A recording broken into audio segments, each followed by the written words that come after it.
안녕하세요. 안녕하세요. 245쪽이죠? 네. 사업식 인가 파트입니다.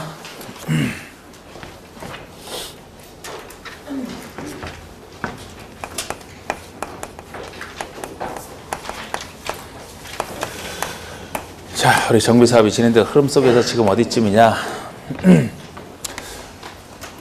자, 제일 먼저 정비사업은 정비사업의 기본 방향을 정하는 정비 기본 계획을 수립한 다음에 그 다음에 정비 계획을 수립을 했죠. 정비 계획을. 그 다음에 정비 구역을 구체적으로 지정을 했는데 계획 수립을 입안하는 사람이 입안을 하고 정비구역 지정권자가 정비구역을 결정한 다음에 구역 지정하기 때문에 이제 이렇게 나눠놨었고, 구역을 지정했다라면은 그 다음에 이 사업의 시행자가 누가 되느냐? 시행자. 믿어주는 공공과 그렇지 않은 민간으로 나눌 수 있었고요. 민간 중에서 조합, 이것이 정비조합이었습니다. 재개발, 재건축조합.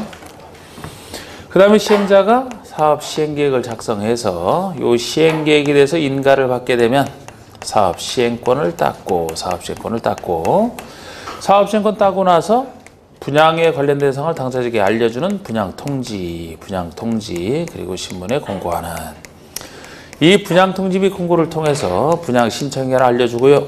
이 신청기한 동안에 분양 신청을 받아서 신청 안 한 사람 등은 현금으로 보상해 주면 되고, 신청한 사람이 분양 대상자가 되기 때문에 그 자를 대상으로서 관리처분계획을 수립했습니다. 관리처분, 누구에게 처분할지 계획이죠. 관리처분계획, 이걸 수립해서 인가를 받는. 관리처분계획 수립하기 전에 이게 필요하다라고 보시면 돼요. 그리고 공사 시작에서 끝나면 준공인가 등을 받고 나서 권리를 이전하는 처분을 하고 그 사실을 고시한다. 소유권이 넘어갔을 때 기타 권리 중에서 무엇이 넘어가는지 이런 식으로 이제 돼 있었던 요거 할 차례입니다. 요거. 시행자가 시행계획 작성해서 인가를, 정비법이니까 시장문수 등의 인가. 그러면 이제 사업시행권 난다 그랬어요. 별로 할 얘기 없습니다. 지금 여기서.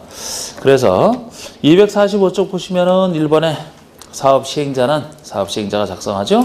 정비사업을 시행하려는 경우에는 사업 시행계획서에 일정한 서류를 첨부하여 시장문수 등에게 제출하고 사업 시행 인가를 받아야 된다. 그래서 시행자가 작성하고 나서 시장문수에게 받으면 사업 시행권을 따는.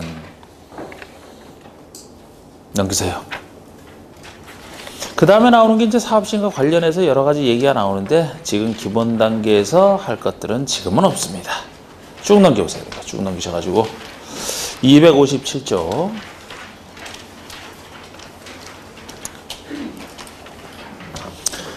자, 그 다음에 나오는 게 요거죠. 분양통지 및 공고. 자, 우리 여기서부터 이제 할 내용들을 이 그림에다가 틀만 먼저 잡아보고 한번 들어가면은 전체적으로 한번 설명하고 들어가면 사업시행권 따고 나서 요걸 한다는 거죠.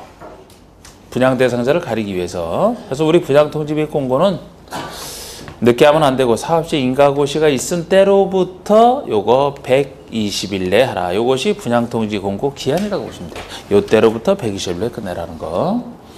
그 다음에 이때 알려주는 분양 신청기한은 신문 공고한 때가 아니고 당사자에게 개별적으로 통지한 때로부터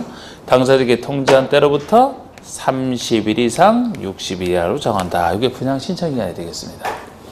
그리고 이때 신청을 받는데 분양 안 받을 사람이 있어요. 분양 안 받을 사람에 대해서는 현금으로 보상을 해줘야 되거든요. 물건 안 주니까 분양 안 받을 사람 4사람이 있습니다.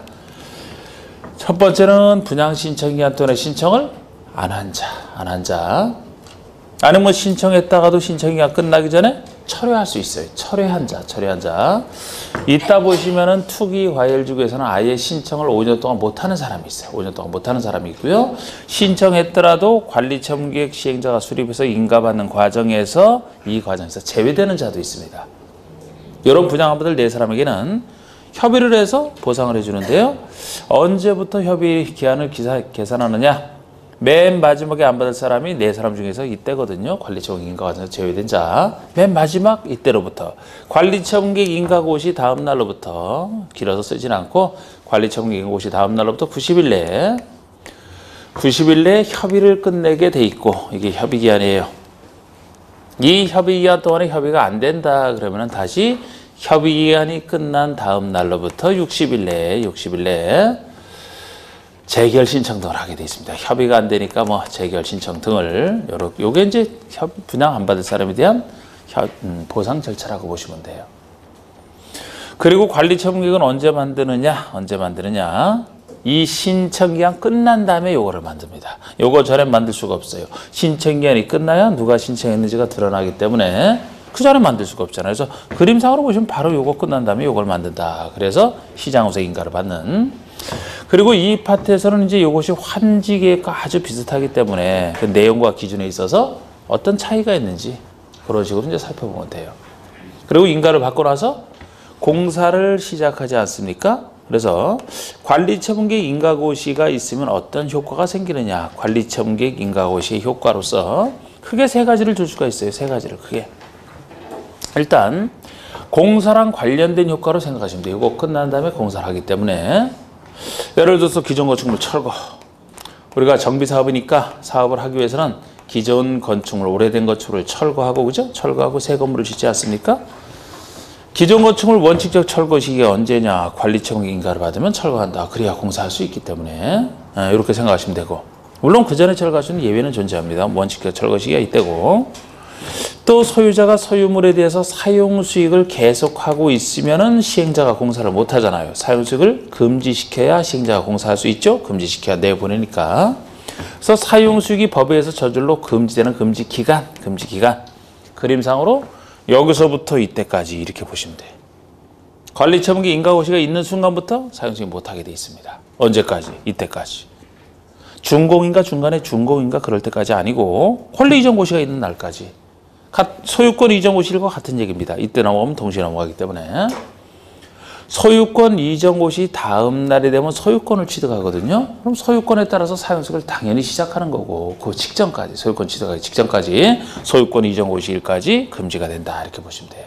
또 계약 기간을 보장해 주는 규정을, 계약 기간을 보장해 주는 각종 규정을, 계약 기간 보장해 주는 규정을 적용을 안 하는 시기, 그것도 요때부터라고 보시면 됩니다. 예를 들어 주택임대차 보호법상 뭐 2년 미만으로 계약을 맺었다. 그럼 2년 보장해 주잖아. 그죠? 만약에 계속 보장을 해준다. 그 사람 그럼 계속 쓸 수 있다는 얘기고 공사 못 하잖아요. 내보내야 기간 끝났다고 내보내야 공사할 수 있으니까 언제부터 적용을 안 하느냐? 관리처분계획 인가 있는 때로부터. 그 다음에 뭐 준공인가 공사관리고시 이런 거 다 똑같은 얘기예요. 권리이전고시 환지처분과 비슷합니다. 단지 이렇게 이제 소유권 넘어갔을 때 기타 권리 넘어가는 입법 태도가 조금 다른데 그쪽과 비교해서 이렇게 보시면 돼요. 이런 식으로 하면 정비법 끝납니다. 자, 그래서 순서대로 양가를 1번에 분양통지 및 공고가 먼저 나오죠. 시행자는 어느 때로부터냐? 사업시행 인가고시가 있은 때로부터 120일 내에 다음 사항을, 분양에 관련된 박스에 분양신청기한 등 분양에 관련된 사항을 토지 등 소유주에게 통지하고, 이게 분양 통지죠. 통지하고 분양의 대상이 되는 대지나 어촌의 내역 등 영의 정하는 사항을 일간신문에 공고하라. 이게 분양통지 및 공고. 그림 그려놨던 이때로부터 120일. 다만 이때도 토지 등 소유자 1인이 시행하는 재개발 사업의 경우는 그러하지 아니하다. 여러분, 재개발 사업만큼은 토지 등 소유자가 직접 시행자가 될 수 있는 유일한 사업이었죠. 조합 수가 20명 미만일 때는 조합 설립 안 해도 됐으니까. 만약에 그곳에 토지 등 소유자가 10명이다. 그럼 조합 설립 안 하고 그 10명이 그대로 시행자가 되는 거예요. 함께 시행을 하는 겁니다. 근데 지금 여기라면 토지 등 소유자 1인이 시행을 한대. 그러면 재개발 사업의 그 땅을 한 사람만 가지고 있다는 얘기죠? 만약에 이런 일이 있으면 어떡할 것이냐 해서 나온 거예요. 현실성은 굉장히 없지만 그 재개발이 그래도 상대적으로 재건축보다는 큰 건데, 이곳을 토지 등 소유자 혼자 있다. 다른 사람 없잖아요. 분양 통지할 필요 없지. 그러면 혹시 이런 일이 있을까 봐 별 예외가 다 있습니다. 양가를 이번에 분양 신청 기간은 통지한 때로부터, 당사자에게 알린 때로부터 30일 이상 60일 이내. 주말에 뭔 일이 있었나요? 여러분들 답지 않게 제가 여기서도 다 얘기해주고 다시 반복하라고, 통지한 때로부터 하면 30일 이상 60일 내에 촥 나와야 되는데 조용한 게 각자 집에서 다 싸우고 나왔어요 오늘. 양가로 3번에 반가로 1번. 대지나 건축에 대한 분양을 받으려는 토지 등 소유자는 분양 신청 기간에 그 아랫줄 시행자에게 신청을 해야 된다. 당연히 신청 기간 내에 분양 신청을 하게 돼 있습니다. 그런데 한번 넘겨보시면 반가로 3번에 아예 신청 못하는 경우가 있어요. 뭐 현 정부 들어서 별로 바뀐 게 없는데 요거 현 정부 들어와서 바뀐 것 중에 하나죠. 이게 반가로 3번이 투기과열지구의 정비사업에서 이게 전제가 돼 있어요. 우리 투기과열지구는 나중에 주택법에서 배우십니다. 주택법에서 나오는 제도로서 말 그대로 투기가 과열돼 있는 지구잖아. 투기가 과열돼 있기 때문에 그곳에서는 나중에 보시면 이제 분양권 전매 제한 들어가거든요. 입주자로 선정된 지위인 분양권을 일정 기간 동안 팔지 못하게 그래서 투기를 막고자 하는 대표적 제도가 투기과열지구인데 그거 외에도 이렇게 투기를 막기 위해서 이 제도가 나와 있습니다. 투기과열지구의 정비사업에서 관리 처분 계획에 따라 분양 대상자와 일반 분양분 보유지의 분양 대상자 및 그 세대에 속한 자 그냥 전체적으로 분양 대상자라고 보시면 돼요. 앞에 부분 분양 대상자라는 게 보통 이제 조합원에게 줬을 때 그 조합원이 받는 부분을 얘기하거든요. 그리고 조합원에게 주고 나서 남는 것은 일반 분양을 한단 말이야.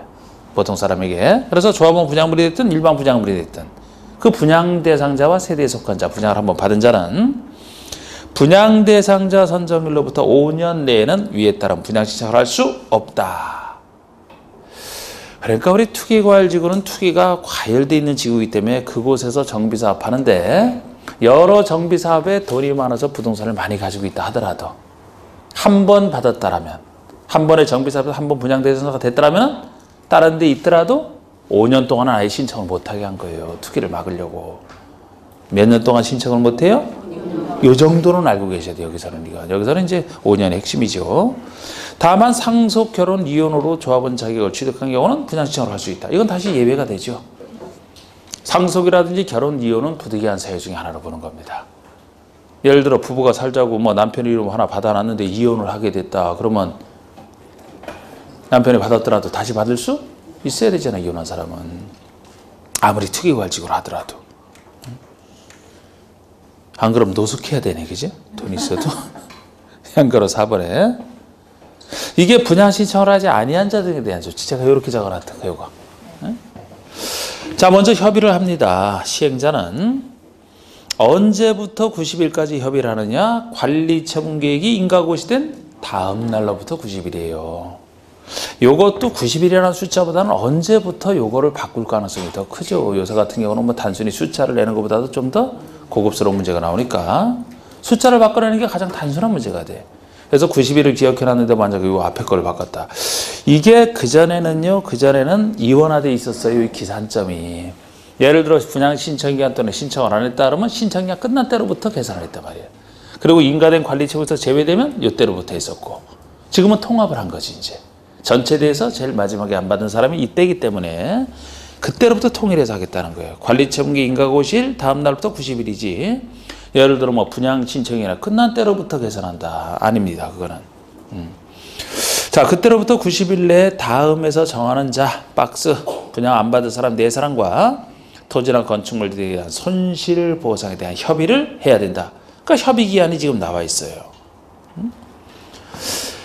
박스에 4사람이 분양 안 받은 사람 1번 분양 신청을 하지 아니한 자 2번 분양 신청기한 종료 이전에 분양 신청을 철회한 자 3번 투기과열지구에서 분양 신청을 할 수 없는 자 이게 아까 5년 동안 못한다 했던 자 그 다음에 인가된 관리처분에 따라 분양 대상에서 제외된 자 신청했지만 제외되는 자 이때로부터 이제 따지는 거죠. 그리고 방금 2번처럼 시행자는 협의가 성립되지 아니하면 그 기간 만료일 다음 날로부터 60일 내에 즉 협의기간 끝난 다음 날로부터 60일 내에 협의가 안 되니까 수용 재개로 신청하든지 매도 청구 소송을 제기하라 이런 식으로 나가는 겁니다. 그 다음에 옆에 페이지 이제 관리처분계획 보시죠. 그 순서대로 한번 보시면 돼. 관리처분계획 보시면 1번에 자 역시 시행자가 만듭니다. 언제까지 만드느냐? 분양 신청이 아니 종료된 때까지가 아니고 이때부터 만드는 거죠. 신청이 끝나기 전에 못 만들어요. 이게 관리처분계획 수립 시기입니다. 분양 신청이 종료된 때 분양 신청의 현황을 기초로 다음 사항이 포함된 관리 처분 계획을 수립하여 정비법이니까 시장으수 등의 인가를 받아야 된다. 이렇게 나갑니다. 내용이 쭉 나와 있는데요. 내용 보시면 환지 계획과 비슷하단 말이에요, 이게. 그래서 차이점 위주로 보시되 몇 가지 좀 중요하게 보시고. 예를 들어 우리 환지 계획이 앞에서 환지 계획이 종전의 토지를 없애주기 전에 평가를 쭉 한다 그랬고, 앞으로 줄 땅인 환지를 추산액밖에 못 정하잖아. 그래서 청산금 명세 없다, 그죠? 여기도 그건 똑같아요. 그 대신 여기서는 주로 부동산을 주기 때문에 종전의 토지 건축물 평가, 앞으로 줄 토지랑 건축물 추산액, 똑같은 구조예요. 청산금 명세 없다는 건 똑같단 말이에요, 여기서. 근데 둘의 기본적인 차이가 환지에서는 환지 명세를 필지별로 수립한다. 여기는 분양 대상자별로 수립한다. 그게 기본적인 차이라고 했잖아요. 그래서 예를 들어서 2번에 분양 대상자가 누군지 이런 거 당연히 나오고, 우리 3번, 5번이 따지로 보면 환지 같은 거예요. 5번은 종전의 토지에 해당하는 부분인데 다 분양 대상자별로 수립한다. 이렇게 나와 있거든요. 자, 그런데 여러분들은 그런 것은 이제 대충 보시되 1번 분양 설계에 대한 기준식이랑 5번 종전의 토지랑 건축에 대한 기준식이, 이 두 기준식을 구별하는 것이 관리 처분에서는 좀 더 중요한 일이 돼요. 만약에 바꾼다면 이 둘을 바꿀 수가 있거든요. 그럼 1번 분양 설계에 대한 기준식은 언제냐? 요거는 관리 처분의 기준에서 나와 있어요. 지금 여기는 안 나와 있잖아요. 넘겨보세요. 한 장 넘겨보시면은 261쪽에 박스에 5번 맨 밑에, 그게 기준 중에서 5번을 먼저 보시면 분양 설계에 대한 계획은 분양 신청 기간이 만료된 날을 기준으로 한다. 분양 신청 기간이 만료된 날을 기준으로 해서 분양 설계를 하라는 거예요. 분양 설계가 환지 설계 같은 거죠. 분양을 어디다 할지 그 설계하는 부분인데 지금 이때로 체크를 했죠, 그죠? 다시 옆에 페이지, 다시 뒤에 그 260쪽에 5번 보시면 260쪽에 5번을 보시면 맨 끝에, 맨 위에, 이게 지금 관리처분 내용 중에서 5번이 여기 나와 있어서 그렇잖아. 먼저 보는 거예요, 먼저 보는 거.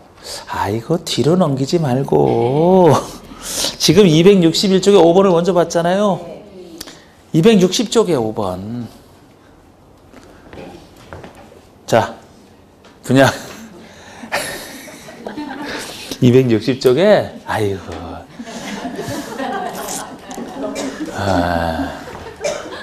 또 뒤에도 헤매시는 분 있을까? 분명히 내가 앞이나 보이니까 그렇지. 에? 지금 관리처분의 내용 중에서 다른 내용보다 아까 1번 분양 설계랑 5번 지금 이 기준식을 제가 구별하시라 그랬잖아. 근데 1번 분양 설계에 대한 기준이 옆에 따로 기준에 있기 때문에 그걸 먼저 본 거잖아, 지금.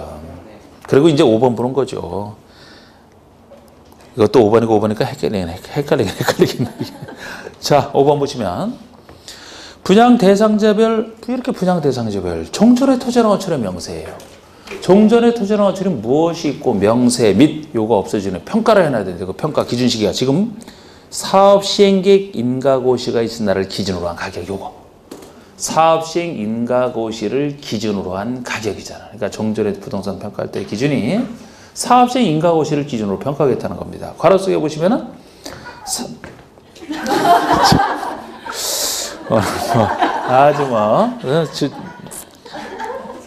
자, 걔 소리 좀 지우고 괄호 속에 사업시행 인가 전에 철거된 건축물의 경우는 시장호수 등에게 허가받은 날을 기준으로 한 가격이다. 자, 이제 정리를 해보겠습니다. 요거를 헷갈리면 안 돼요. 요걸 바꿀 수 있다니까. 자, 여러분 상식적으로 생각을 해보시면 계획 세울 때 어느 시기를 기준으로 할 것이냐, 어떤 계획이든 마찬가지예요. 지금 여기서 관리지구에 수립한다면 과거의 어느 한 시점을 기준으로 하는 게 맞아요? 최신 시점을 기준으로 하는 게 맞아요? 헷갈려요? 어느 곳에 여행 계획을 세운다. 그러면은 자, 1970년대 기준으로 해서 지금 수립한다. 최신 시점을 기준으로 한다. 그런데 뭘 망설여? 그럼 관리처분계 수립한다면 어느 때가 최신 시점이에요? 분양 지정이 끝난 때로부터 이거 처음 만들 수 있다 했잖아. 그 전에 못 만들잖아. 그러니까 분양 설계 같은 그 기술적인 부분에 불과하기 때문에 그런 것은 당연히 최신 것을 반영해야죠. 왜 과거 것을 반영합니까? 그러니까 최초 시점 분양권이 만료된 때 그때를 기준으로 설계한다는 건 어떻게 보면 너무 당연한 얘기라고 이게. 아까 먼저 봤던 게 너무 당연한 거예요. 그런데 지금 나중에 본 게 이게 특이한 거지. 왜 이거는 이때 최신 시점을 안 하고 특이하냐? 돈이 왔다 갔다 하는 문제라래. 이 종전의 토지랑 건축의 가격 평가 시기가 어떤지에 따라 시행자와는 이해관계가 갈라집니다. 가격이 비싼 때를 기준으로 한다면 소유자는 좋겠지만 시행자는 부담스럽겠지. 반대라면 시행자는 좋겠지만 소유자가 싫어하겠지. 이렇게 이해관계가 걸리는 문제인데 신청기한이 끝날 때 최신 시점을 기준으로 한다? 신청기한은 이 사람이 정하는 건데 시행자에게 유리하게 정할 수도 있잖아. 그래서 요 시점에서 최신 시점이 아니고 그래도 가까운 것 중에서 가장 객관적인 때를 잡겠다. 그 객관적인 때로 잡은 게 사업시행 인가고시 이때를 기준으로 한 거예요. 왜? 사업시행의 인가는 시장운수가 내주잖아. 여기랑 관련 없는 시장운수가 내주는 거잖아. 사업시행권을 딸 때, 인가를 통해서 사업시행권을 딸 때 이때를 기준으로 하는 게 타당하다고 보는 거예요. 분양 설계는 기술적인 부분에 불과하니까 보통처럼 분양권이 만료될 때를 기준으로 해서 수립한다. 그러나 가격 평가 시기는 좀 더 객관적인 때를 잡았다라고 보시면 돼요. 그런데 토지와 건축물 중에서 토지라면은 이때 기준으로 당연히 있죠. 그런데 건축물도 보통은 이때 기준으로 있어요. 왜? 이때부터 철거된다고 했으니까. 이때 남아있을 거 아닙니까? 그런데 혹시 요거 전에 미리 철거되는 예외 중에서 쭉 오다가 사업시행 인가되기 전에 만약에 이때쯤 철거가 됐다고 가정을 해봐요. 예외적 상황에 따라 미리 철거가 됐다면 이때 시점에서 부동산이 건물이 있어야 평가를 하죠. 없는데 어떻게 평가를 합니까? 그래서 요때 평가를 못하고 미리 철거할 때는 미리 철거해도 되는지 시장에서 허가를 받게 돼 있는데 허가받고 철거를 하겠죠? 허가받는 시점이면은 없어지기 전이니까 그때를 기준으로 하겠다는 예외까지 있잖아. 그게 가로속 예외예요. 그래서 관리체계에서 문제를 낸다면 다른 거 낼 가능성보다는 요 두 기준 시기를 구별하는 바꿔서 내기가 딱 좋거든요. 그렇게 강약을 잘 두세요. 1번, 5번 기준 시기 구별하는 거. 그리고 6번의 내용 중에 정비사비의 추산액. 정비사비가 전체 얼마 들어갈 것이다. 그에 따른 조합원, 부담규모, 부담시기. 조합원 분담, 조합원들이 얼마나 분담할지, 거기에 따라 언제까지 부담할지 이런 내용들 들어가 있습니다. 사업 투명성을 위해서. 그 다음에 7번의 분양 대상자의 종전의 투자나 거출에 대한 소유권 외의 권리가 있어도 그런 거 쫙 표시가 될 것이고요. 8번의 세입자별 손실보상을 위한 권리명세 및 평가에 세입자에게는 보상을 해줘야 되는데 세입자가 가지고 있는 권리가 어떤 것이 있고 거기에 따라서 평가액이 어떤지 이런 것도 다 여기 집어넣게 돼 있어요. 사업 투명성을 위해서. 내용은 맞습니다만 이렇게 1번, 5번 기준식을 좀 구별하시라고 했고 이제 다시 옆에 페이지에 5번의 1번 관리청구의 일반적 기준. 아까 내용 보셨고 이게 기준입니다. 내용 수립할 때 기준인데 환지계획 작성 기준과 서로 비슷한 거예요. 마치 뭐 청환지, 감환지, 뭐 환지, 부지정 이런 비슷한 얘기 다 나옵니다. 차이점 위주로 살짝 보시면 돼요. 1번에 종전의 토지나 건축의 면적, 이용상황, 환경 그 밖의 상황을 종합적으로 고려하여 대지나 건축이 균형 있게 분양 신청 지역에 배분되고 합리적으로 이용되도록 한다. 주로 면적, 이용상황, 환경 세 가지를 예시해 놓고 있거든요. 굳이 따진다라면 환지에서는 요 세 가지 외에도 네 가지 더해서 7가지 기준을 예시했고 여기는 세 가지 기준을 예시하고 있는데 그쪽에서는 면적, 이용상, 환경은 둘이 다 똑같은데 뭐 위치, 지목, 토질, 수리까지 하고 있어요. 위치,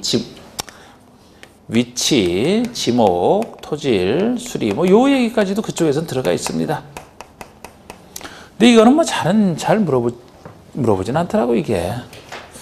근데 그쪽과 달리 이쪽에서는 자연스럽게 이거는 예시를 안 하고 있는 게 상대적으로 그쪽보다는 작은 사업이라 그랬고 이미 개발된 곳을 전제로 하는 게 정비사업이잖아. 그럼 그 위치에 따라서 큰 가격 차이 없다라고 보는 거예요. 여기서는. 이미 개발된 곳이라 지목? 다 돼 아닙니까? 지목이 다 되잖아. 도시개발할 때나 종전의 토지가 다양하게 개발 전이니까 지목이 많겠지. 지목이 다 되는데 무슨 지목에 따라 가격 차이가 납니까?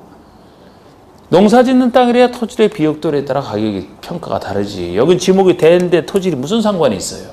수리 이미 개발돼서 물 다 들어와. 이 정도만 고려하겠다는 거예요. 면적 크기에 따라서. 주변에 현재 이용 상황이 어떠한지.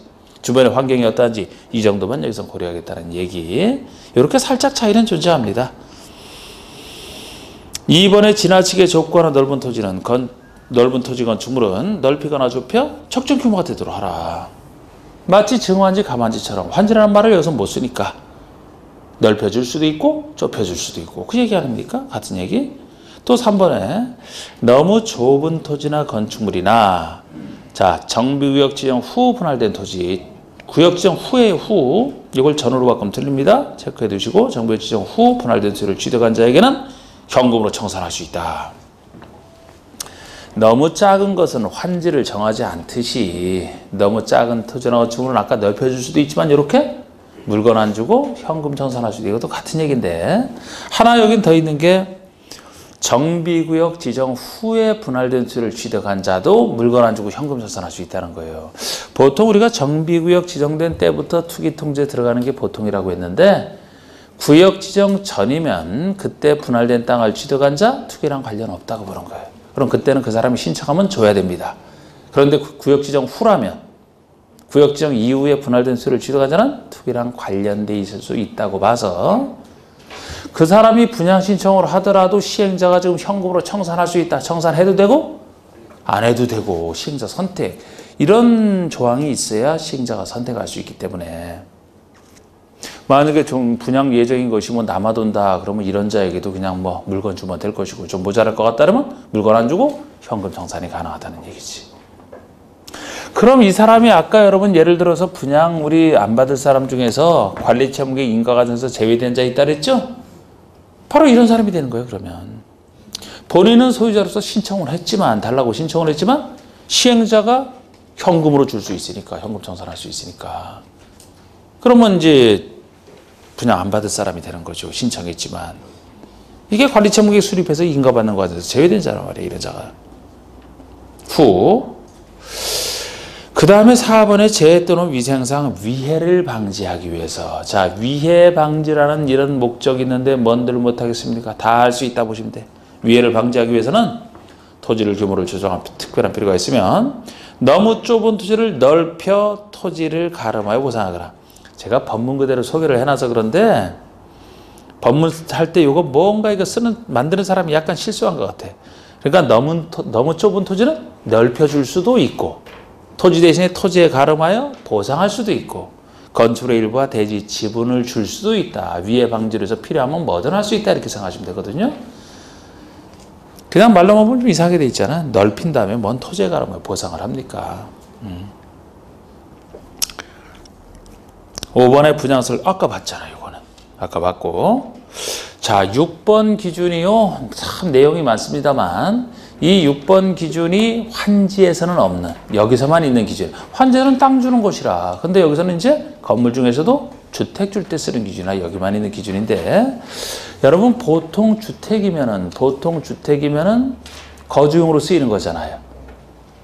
몇 채면 필요해요? 몇 채면 돼? 주택. 몇 채 다 가지고 있다라면 그거는 뭐 투기 목적 아니겠습니까? 상가랑은 달라요. 상가는 돈 있으면 자기가 돈 되는 대로 투자해서 이렇게 운영할 수 있잖아. 근데 주택은 거주 목적이기 때문에 주택은 한 채만 살아가는데 충분하다고 보는 거예요. 주택 줄 때만 쓰는 기준이에요. 그래서 한 사람이 여러 주택, 여러 토지를 정비구역 내에 가지고 있다 하더라도 주택을 만약에 관리청으로 준다면 한 주택 주라는 거, 한 주택. 여러 채 받고 싶어요? 에? 진짜? 에이, 여러분들 남편이 만약 여러 채 받는다면 싫어할걸? 아, 거주용으로 쓰이는 거라니까, 이거. 여러 집 살이 하겠다는 얘기야, 이게. 이거 좋아해요, 이거?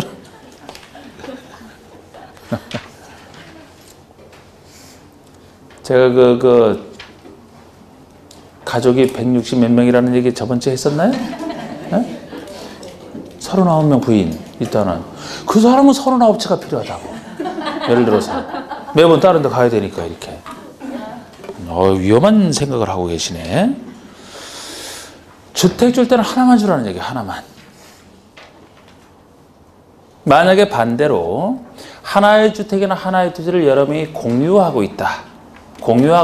공유자 수대로 주택 줄 수 있나요? 아니면 하나만 줘야 되나? 그러니까 한 사람 여러 개 가지고 있어도 하나고 하나의 물건을 여러분이 공유해도 하나 주는 게 대원칙이에요. 공유하고 있는 자에게는 하나만 준다는 거 예외도 없어요. 이거는 많은 주택 가질 때는 예외가 존재하지만 공유하고 있을 때는 하나만 줍니다. 어차피 여러 개 줄 수 있는 예외가 필요 없어요. 공유자 수대로 왜 줍니까? 100명이 그럼 공유자 수대로 준다면 하나의 물건을 100명이 공유했으면 100채? 말이 안 되는 얘기예요. 하나만 주면 어차피 지분대로 그대로 가져가잖아. 지분대로. 보세요. 1세대 또는 1명이 하나 이상의 주택이나 토지를 소유했다. 하나 이상이니까 하나부터 시작해서 뭐 저 다양하게 있잖아. 여러 주택, 여러 토지를 소유하더라도 1주택을 공급하라. 이게 원칙입니다. 그런데 여기에 대해서는 예외가 존재해요. 반대로 같은 세대에 속하지 아니하는 2명 이상이 1주택이나 1토지를 공유한 경우에 1주택이나 1토지를 공유한 경우에는 1주택만 공급한다. 이때는 1주택만이잖아. 공유하고 있을 때는. 예외도 없어요. 무조건 하나만. 보통 객관식에서는 뭐뭐만 하면 틀리지만 이건 맞습니다. 이렇게 한 주택 주는 게 대원칙인데 다만 다음의 경우는 다음 방법이더라. 주택을 줄 수 있다. 예외 규정이에요. 예외 규정. 여러 채 줄 수 있는 예외 규정입니다. 예외 규정이 참 많잖아. 참 무슨 원칙보다 예외가 이렇게 많아요. 공부하기 힘들게. 이 예외 규정이 많다는 얘기는 이게 여러분들이 느낌 파악할 때 누구를 위한 규정, 어느 쪽에 유리한 규정이에요? 예외 규정이 많다는 얘기는? 일반 서민들 아니면 투기하는 사람들. 그러니까 이런 예외 규정은 발달될수록 이게 안 좋은 거야, 안 좋은 거. 초기에는 예외 별로 없었어, 초기에 나올 때는. 근데 자꾸 정권이 새로 바뀌면서부터 예외가 자꾸 등장했어, 이게. 지금 예외가 더 많아, 그랬어요. 예외가 더 많은데, 봅시다. 여러분 그래도 공법 제대로 공부하고 계시는데요? 이런 거 했을 때도 이 예외가 많다는 것이 어떤 의미냐 했더니 막 대답을 이제 하고 계시네. 기억번은 안 봐도 돼. 그 점에서 조례로 정하는 부분이다. 니은번의 A번과 디귿번이 재건축에 대한 예외, 재건축에 대한 예외. 니은번의 A번과 디귿번의 재건축에 대한 예외입니다. 그런데 재건축에 대해서일수록 원래 한 주택을 줘야 될 것 같은데 여러 채를 줄 수 있는 예외가 있다는 것 자체가 글쎄 재건축 사업에 참여하는 그 돈 많이 가진 사람들에게 유리한 규정으로 발달된 거라니까 이게. 원래 이거는 비난받는 규정이에요. 이 규정이 그 사람들 생각하는 거라. 보통 막 주택을 막 한 그쪽에 많이 가지는 사람들. 자, 니모 보시면 다음에 어느 하나 해당하는 토지 등 소유자에게는 소유한 주택 수만큼 줄 수 있다. 그 사람이 소유한 주택 수만큼 다 줄 수 있는 경우예요. 소유한 주택 수만큼 다 줄 수 있는 경우인데 A번이 바로 재건축에 대한 예라고 하겠습니다. B, C번을 먼저 보시면 B, C번은 좋은 얘기예요. 이런 예외는 있어도 상관없어요. A번이 문제지. 우리 B번 먼저 보시면 근로자 숙소나 기숙사 용도로 주택을 소유하는 토지 등 소유자에게는 다 줄 수 있다. 이거는 오히려 서민들에게 좋은 겁니다. 예를 들어 기숙사 용도로 공동주택에 해당하는 기숙사를 많이 가지고 있는데 그걸 그대로 다 줄 수 있어야 집이 없어서 기숙사를 이용하는 사람이 계속 이용할 수 있잖아. 이건 좋은 겁니다. 또 C번의 국가지자체 토지주택 주택공사 등이 소유자라면 어차피 공공이 소유자이기 때문에 공익을 해서 쓸 거 아니겠습니까? 그래서 이건 괜찮다고 보는 거예요. 그런데 A번 보세요. 과밀 1억짜리 위치하지 아니한 재건축 사업의 토지 등 소유자 이렇게 하잖아. 그럼 지금 재건축에 대한 예만 재건축에 대한 예를 얘기하고 이것도 과밀 1억짜리 위치하지 아니하는 걸 전제로 합니다. 자, 우리 과밀 1억제 권역이 수도권만 있는 3대 권역지 중에 인구 제일 많은 곳이 과밀 1억제 권역이거든요. 과밀 1억제 권역. 여기도 당연히 과밀 1억제 권역이에요. 여기도. 이렇게 과밀 1억제 위치하지 아니하는 재건축을 전제로 해서는 소유한 주택 수만큼 줄 수 있다는데 다만 예외가 붙어 있어요. 이 다만 예외 정도가 다시 현 정부 들어서 이게 또 붙은 거예요. 이게. 다만 예외가. 아예 제 생각에서는 이번에 정부 들어서면서는 이 니은번이나 디귿번 같은 거 아예 없애지 않을까 싶었는데 그 법이라서 없애진 못하고 이 예외를 붙여놔고 좀 더 복잡하게 만들었는데 다만 투기과열지구 또는 주택법에 따라 지정된 조정대상 지역. 자, 우리 조정대상 지역도 투기과열지랑 비슷한 거예요, 이게. 조정대상 지역이 역시 주택법에서 나중에 배우시는 건데 조정 대상이 되는 지역이다. 그래서 주택에 대한 거래가 너무 활발해서 너무 과열돼 있어서 문제가 있어서 조정할 필요. 이게 과열지역, 과열지역. 반대로 주택 거래가 너무 위축되어 있어서 문제가 있는 위축지역이라고 합니다. 그 중에서 조정 대상 지역 중에서 과열 지역은 투기 과열 지역랑 비슷한 제도예요, 이게. 그래서 지금 투기 과열 지역화 됐던 조정 대상 지역 이런 얘기로서 이런 곳에서 사업 시행 인가를 신청한 재건축 사업의 소유자는 제외한다. 여기서 제외한다는 얘기는 이런 경우라면 주택을 몇 채 주겠다는 거예요? 원칙 하나로 돌아가겠다는 겁니다. 그런데 디귿번 보시면 이번에는 과밀억정 지역에 위치한 과밀억정 지역에 있는 재건축이에요. 이런 재건축 사업의 경우는 토지동 소유주가 소유한 주택수 범위에서 3주택까지 줄 수 있다는 거예요. 기존에 2채 가지고 있으면 2채 주고 5채 가지고 있으면 3채까지만 소유한 주택수 범위 내에서 최대 3주택까지 줄 수 있다는 거죠. 이때도 다만에서 똑같은 예외가 붙어있고 결론은 재건축을 비난받을 만한 이 재건축에 대해서 정리를 하면 수도권의 과밀역적 원역이냐 아니냐 여기에 나눠지는 거예요. 과밀역적 원역일수록 좀 더 투기를 막아야 되죠. 그죠? 그런데 과밀역적에 만약에 위치한다 그러면은 3주택까지 줄 수 있다는 거. 3주택까지. 참 이게 얼마나 이게 참 왜 이러는지 모르잖아. 왜? 예? 만약에 그러니까 지금 예외가 붙어 있어야지 예외 없다 그러면 그냥 이 강남 재건축 같은 데서 여러 채 그 비싼 거 여러 채 가진 사람 많거든요. 거긴 과밀역적 원역이잖아. 10채를 가지고 있다. 그래도 3채까지 준다는 것도 참 내가 볼 때는 이상한 규정이라고 이게 3채. 그런데 만약에 과밀역적 원역이 아닌 곳이다도 지방에 어디 있다 그러면은 몇 주택? 다 줄 수 있다고 아까 10채 다 줄 수 있다고 이런 차이가 존재하는 거예요. 재건축인데 과밀역지에 위치하면 최대 3주택까지 과밀역지에 위치하지 아니하는 재건축이면 소유한 주택 수만큼 다 줄 수 있다 이렇게 되잖아. 그런데 예외 규정이 거기든 아니든 투기과열지구 서울 전역이 투기과열지구예요. 투기과열지구나 조정대상 지역에서 사업시행 인가를 신청했다 그러면 한 주택만 준다고. 요게 현 정부 들어서 들어온 거라고요. 그러니까 요거 들어서기 전에는 강남 같은 데서 진짜 뭐 돈 이상 좋았는데 지금은 이제 그 예외 규정에 따라서 한 주택이 되겠지. 네. 그러니까 이 법을 정권에 바뀌어서 바뀌는 거 보면은 이 방향이 나와요. 추구하는 방향이 나온다고 정책에. 리을번인 지금 재건축에 대한 예를 주로 봤는데 리을번 같은 경우에는 일반적인 정비사업에서 2주택 줄 수 있다는 얘기라고 이게. 능력되는 범위에서 2주택 줄 수 있다는 겁니다. 그래서 분양 대상자별 종전의 토지 건축의 가격 또는 종전 전용 면적 범위에서 2주택을 줄 수 있다. 종전의 재산에서 2주택 받을 수 있는 재산되면 받을 수 있고 재산이 안 돼도 전용 면적이 2주택 받을 수 있는 면적 기준에서 되면 받을 수 있다는 거예요. 2주택. 그런데 이 중 한 주택은 전용 면적 60 이하로 한다는 거. 85제곱미터가 아니고 60 이하로 한다는 거. 85라면 국민주택 규모 아닙니까? 60제곱미터라면은 소형 주택의 개념으로 보시면 돼. 60 이하. 그래서 이거는 모든 정비사업에서 일반적으로 인정하는 예외라 그냥 한 주택이 원칙인데 2주택을 일반적으로 줄 수 있다면 욕먹을까봐 2주택 줄 수 있는 규정을 마련하면서 그중 한 주택은 60 이하 이 단서를 달았던 거예요. 그 취지는 2주택 중에서 큰 주택은 원래 받은 사람이 그냥 거기서 살면 되고 나머지 하나는 60 이하짜리는 조그만 주택 가지고 있으면서 집 없는 서민들을 위한 임대용으로 써라 그런 취지로 한 거예요. 이게. 그래서 60 이하가 되는 거예요. 아주 서민들을 위한 임대용으로 써라 그래서.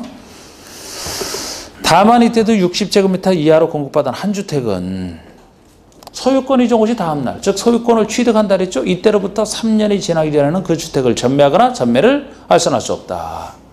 60 이하짜리 소형 주택만 3년 전매 제한에 걸리는 겁니다.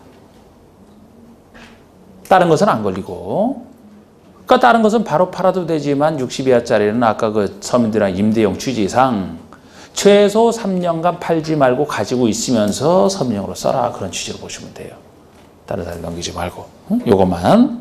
그래서 좀 예외가 길었습니다만 요 조항이 관리처분 기준에서는 중요한 기준이고 이 기준만큼은 뭐 지금 기본이지만 100%로 해서 다 받습니다. 자, 그럼 뭐 인간은 시장에서 받는 거 이거 다 이미 한 거고. 자, 265쪽 봐주세요. 265쪽 보시면 이제 관리처분계 인가고시가 있다. 그 효과 제가 크게 세 가지를 예를 들었던 거. 자, 먼저 일단 지금 제가 말씀드린 것만 한번 보시면 효과 중에서 넘겨보세요. 넘겨보시면 3번에 사용수익 정지 제목 나옵니다. 이게 바로 요거. 사용수익 금지는 이때부터 이때까지 금지된다라고 했던 거. 자, 종전의 토지나 건축의 소유자, 지상권자 등 권리자는 종전의 권리자는 언제부터 관리처분계 인가고시가 있은 때에는 소유권 이전고시가 있는 날까지. 관리처분 인가고시가 있은 때로부터 소유권 이전고시 있는 날이에요. 다음 날이면 소유권 취득이니까 그 직전까지. 이때까지 종전의 토지나 건축을 사용하거나 수익할 수 없다. 사용수익 금지. 법에 의해서 저절로 사용수익 금지입니다. 다만 이때도 사업 시행자의 동의를 받은 경우이거나 공투법에 따른 손실보상이 완료되지 아니한 경우는 그러하지 아니하다. 쓸 수 있다. 다시 예외예요. 근데 자꾸 원칙이 나오면 웬 예외가 그렇게 많이 나오나 그런 생각이에요? 그 예외다가 이유가 있으니까 예외가 나오니까 예외가 많이 나온 건 압니다만 그냥 그대로 뭐 흘러가듯이 그냥 이해하시면 돼. 왜 사용수익을 지금 금지시키고 있어요? 법에서는? 그래야 사업 시행자가 공사를 잘할 수 있으니까. 그런데 시행자가 써도 된다라고 동의를 해줬대. 그러면 쓸 수 있겠죠. 시행자가 괜찮다는데 뭐 어떻습니까? 또 하나는 공토법에 따른 손실보상. 만약에 공토법에 따라서 그 사용수익 금지시키는 거 보면 손실보상을 해줘야 되는데 손실보상을 안 해줬다. 완료가 안 됐다. 그럼 그냥 쓸 수 있어야 되지 않겠습니까? 그런 얘기죠. 그 다음에 건축물의 철거 보세요. 철거. 원칙이 시행자는 관리처분계 인가를 받은 후에 기존건축물을 철거하라. 원칙이 철거 시기. 관리처분계 인가를 받은 그때부터 철거하는 게 원칙입니다. 그런데 미리 철거할 수 있는 예외가 존재해요. 그 아래. 시행자는 다음에 어느 하나에 해당하는 경우에는 박스에 두 가지 기존 건축물 소유자 동의 및 시장을 수행에 허가를 받아 해당 건축물을 철거할 수 있다. 미리 철거할 때는 당연히 그 건물 소유자 동의를 받는 건 당연하겠죠. 건물 소유자 예상도 안 하고 있는데 그냥 철거 들어가면 어떻게? 그리고 시장을 수행에 허가까지 받아야 돼요. 원칙적 철거 시기에 철거할 때는 뭐 그런 거 상관없습니다. 그런데 미리 철거할 때는 철거해도 되는지 시장을 수행에 허가를 얻어서 그래 아까 이때를 기준으로 한다. 그 가격도 나왔었잖아요. 어느 때만 예외적 철거하느냐. 두 가지. 1번 각종 법에서 정하는 기존 건축의 붕괴 등 안전사고 우려가 있을 때. 자, 이때쯤 왔는데 막 기존 건축의 붕괴가 있어요. 붕괴 우려가 있어요. 막 무너질 것 같아. 그런데 철거를 만약 예외를 인정 안 해서 관리처분 인가위에 철거할 수 있으니까 이때까지 참으세요. 버티세요. 버텨서 될 게 아니죠? 미리 철거할 수 있어야지 당연히. 무너질 것 같은데. 아니면 폐공가 밀집으로 범죄 발생 우려가 있을 때를 얘기합니다. 여러분 폐공가라는 게 폐가와 공가를 합친 게 폐공가예요. 폐가는 귀신 나오는 집이 폐가지. 공가는 빌공짜 그냥 빈집. 보통 이때를 철거한다고 해서 철거 직전까지 살다가 나오는 사람 거의 없어요. 철거는 이때부터 하지만 공사로 어느 정도 이렇게 막 그 사업이 진행되면은 막 어수선해지거든. 동네가 어수선해지니까 미리 살 곳에 가서 먼저 나가는 사람이 많다고. 그럼 공가가 자연스럽게 생겨요. 근데 폐공가가 밀집이 돼 있다. 범죄 발생 우려가 있는 경우가 대부분이지. 주로 누가 찾아오는데 거기에 폐공가에. 우리 청소년들 정상적인 청소년 많은데 어떤 청소년이? 예? 비행 청소년이? 그냥 청소년이라면 청소년 전체에 대한 모욕이에요. 모욕. 집단적 비행 청소년들이 다 거기 가서 비행 연습을 한단 말이에요. 실제 많아요. 실제 많아. 항공기 연료를 한국이 연료를 안 쓰고 본드 같은 연료를 써서 문제지. 진짜 많다니까 이런 경우가. 미리 철거할 수 있어야 되잖아. 범죄 발생 우려가 있다라면. 5번이 그 얘기예요. 계약기간 보호구정 부적용한다. 언제 관리처분인가를 받은 경우에 관리처분인가를 받으면 지상권, 전세권, 임대차 계약 기간은 민법 등의 여러 가지 규정. 자, 제가 괄호 속에 계약 기간을 보장해주는 규정이라는 통일해 버렸습니다. 이 규정은 적용하지 않는다. 계약 기간을 보장하는 규정은 관리처분인가를 봤을 때 적용하지 않는다. 그때부터 적용 안 해야 당신 임대 제한 끝났으니까 나가세요. 그리고 공사를 할 수 있잖아요. 이 세 가지를 들었습니다. 그러면 이제 공사 완료에 따른 조치.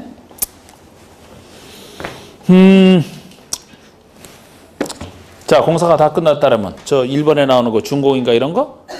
그냥 제목만 보시면 돼요. 다 그렇잖아. 공사가 끝나면 시행자는 누구에게? 시장은수에게 준공인가를 신청하면 시장은수가 준공인가를 해서 괜찮으면 인가를 내주고 공사 완료 고시를 하겠네. 그죠? 만약에 시장은수가 직접 시행을 했다면 자기가 자기 준공인가 안 받으니까 공사 완료 고시만 하면 될 거 아닙니까? 그런 식으로 다 똑같은 얘기예요, 이게. 됐고. 그러면 이제 이번에 권리 이전 파트가 요 파트가 나오는데 요 10분 쉬었다 하면 되겠습니다. 이제 쉬세요.